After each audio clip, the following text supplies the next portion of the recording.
CPAC allow you inside? Did you ever watch CPAC give you grant you a pass? Yeah, no, I was given media credentials. So, my name's Laura Loomer. I got credentials for Illuminate Media, which is my media company, lauraloomer.us. And as you know, I go around and I loomer people. And it was really interesting. I saw a lot of great people here, and then I saw a lot of not so great people here, like Sommer from the Daily Beast and Oliver Darcy from CNN. Well, I confronted them because these are people who are constantly working to deplatform myself, Alex Jones, Gavin McInnes, Milo Yiannopoulos, a lot of the people who have been banned, right? These people have written hit pieces about them. And, they work for these left-wing organizations that now you see a lot of these social media companies and payment processors admitting that they work with outside groups and take suggestions from left-wing journalists as to who they should ban. And I think that that's morally reprehensible. Oliver Darcy should not be using his position as a reporter for CNN to try to deplatform and censor Alex Jones. And if you recall, the reason why Alex Jones was banned on Twitter one day after the social media hearings is because Oliver Darcy tried to play victim, because he's always a perpetual victim, and said that Alex Jones harassed him. When I was there, I saw the whole thing. Did he came over to talk to you? He was walking and I saw him, and so I decided to ask him, but he couldn't answer a question. This is the problem, right?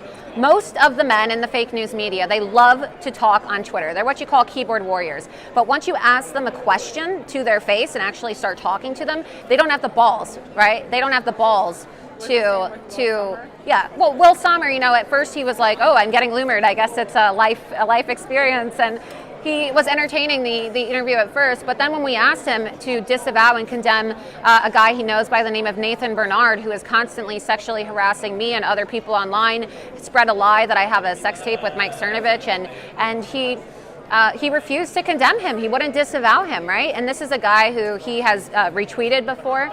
Nathan Bernard has harassed Mike Cernovich and myself and many other conservatives online, people like Baked Alaska.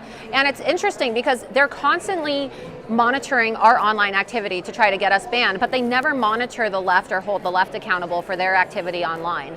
And so you have this double standard. And if you're going to come in to CPAC, expect to be confronted by conservatives. And I don't know why he was trying to get me removed from security. It's this elitist idea that because he works for CNN as a mainstream media outlet, he has more of a right to be in the media room, than I do. But, my pass says media, Oliver, just like yours does. We have equal access. Isn't that what the left is all about? Equality? Have you been, what kind of feedback did you get from other conservatives? Have you had trouble with conservatives or even CPAC? No, conservatives have been nice to me. I mean, a couple of my friends were blacklisted from CPAC and they weren't allowed to come, but people have been, really nice to me since I've been here. The welcoming has been nice. A lot of people are coming up and telling me they support my work, but, it's kind of sad that some members of the conservative movement were not allowed inside CPAC. I don't think that CPAC should be, censoring people or allowing certain people to come in and others not to. I think that if you register, you should be allowed in, and you should only have to leave if, you cause such a disruption or disturbance that they find it necessary to make you leave. But, I don't think that they should be censoring people. Okay, cool. Thanks. Anything else that I'm missing? No, I'm excited to be here, raising awareness about social media bias and censorship. We got to stop the bias. The most interesting thing that you saw here, sorry.